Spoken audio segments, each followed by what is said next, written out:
Welcome to Beer Untapped with Perry Miller, the podcast. I'm joined by Seth. Hey, welcome, guys. Thanks for finding us on the internet. Now, these shows originally aired on Brookings Radio, but now they're all here for your enjoyment. I hope you like it. There you go. Sit back, enjoy the show, relax. Let us know if you want to see anything on future shows. As we said, this comes out live in the Brookings area, but enjoy this archive episode. Beer Untapped with Perry Miller.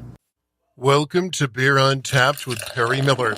They're big, luscious, malty, sweet, often layered and complex, and this is the time of year you're likely to find a few at your favorite liquor store.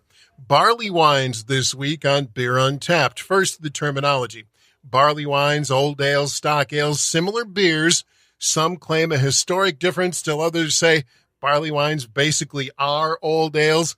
All that really matters is that many of them are spectacular beers. So the barley wine actually has nothing to do with wine at all. No. To clear that up. So barley wine originated, we'll talk about origins here, it originated in the British Isles over in the UK. The barley wine, the reason it was called a wine is because it usually has the ABV, the intensity, the strength of a wine. Very commonly it was actually aged in barrels as well too. So although it is still very much a beer, it is made with malt, it is not made with any grapes or anything else.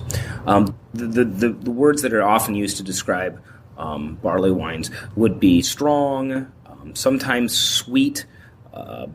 They have ranges of flavors, but commonly include notes of dried fruits or oaks or some of the really strong caramels, these big, intense flavors. That is Seth Cook from Woodlegs Brewing at Brookings. He says barley wines are sippers. These are usually served in very small glasses, and they're usually served at a nearly room temperature, but it is cellar temperature appropriately. Barley wine is to beer as I sometimes consider port or a fortified wine is to the wine industry. These are a specialty unit. They are well received, but are made very intentionally. It's usually not a barley wine everyday type of enjoyment. These are beers that need aging even before they're released. The age is really made to smooth and mellow the beer itself. If you were to drink some of these barley wines right when they're done fermenting, the yeast has worked exceptionally hard, and you've forced the yeast to do things sometimes outside of its comfort zone to produce that much alcohol. Because they had so much heat, I mean, that's just the science of it, that there can be sometimes a perception of the beer being hot, where the alcohol flavor overwhelms a lot of the other notes to the beer. So by aging these barley wines or these old ales, very often that just that process over time allows some of the subtleties and the other flavors to take over, and a lot of the hot phenols or alcohol flavors to kind of mellow out. So that's a lot of the reason that these are aged beers, is just because they taste better. More Beer Untapped in a moment. Welcome back to Beer Untapped with Perry Miller as we talk barley wines. They're well suited to aging, and there are examples of barley wines that have been aged for years, even decades, and are still very drinkable. The interesting thing about barley wines as well is that they will continue to develop in a bottle. So if you do have a cellar of barley wines, some people will take tasting notes and try, maybe they'll buy 2 or 3 and they'll try one in 6 months and one in a year. And they'll take different notes, and you'll begin to see different flavors develop. I've had a 15-year-old English barley wine, J.W. Lee's Harvest Ale, produced annually. It was amazing, had developed all kinds of complex flavors, and somewhat surprisingly to me, it was still pretty well carbonated. Now, there are 2 types of barley wines generally recognized, the English and the American. Not surprisingly, Americans have taken the barley wine and kicked up the hops. We definitely use styles as a guide and interpret it. But American beers, just like everything, just like you said, we add more hops to it. We stay to the tradition where things are very well fortified. They're not fortified, but they are very strong. A lot of barley wines in the U.S. are still aged in some capacity in oak or other things. The best known of the American-style barley wines, probably Bigfoot from Sierra Nevada. It's huge in nearly every respect, including hop bitterness.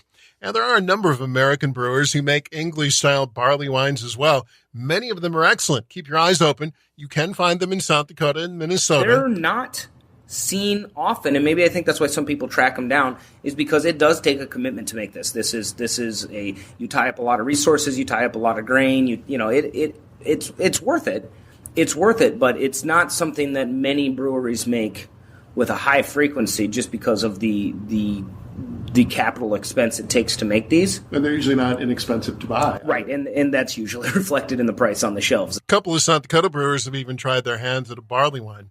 Finally today, let's stop by Brookings Liquor Store, see what's new with our beer guide, Drew Eklund. New packaged beer includes a big stout from White Elm Brewing of Lincoln, Nebraska. Their Vanilla Imperial Stout, $9.99 for the 4-pack. This Russian Imperial Stout was aged on whole Mexican vanilla beans and clocks in at a whopping 13% ABV. So watch out for this one. And the next one I have is from Summit. It's called Dakota Soul, $8.99 for the 6-pack. Dakota Soul is a Czech-style Pilsner using barley grown in the founder's home state of North Dakota.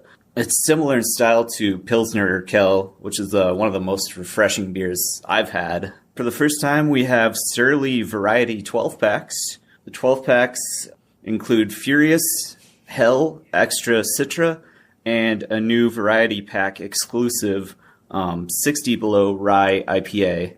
It uses experimental hops. Surly Variety 12-packs are $17.99. That's it for this week's show. Until next time, drink local and drink responsibly. Thank you for listening to this archived edition of Beer Untapped with Perry Miller. Feel free to listen to other episodes, and if there's anything you'd like us to talk about on a future show, please let us know. Thanks again.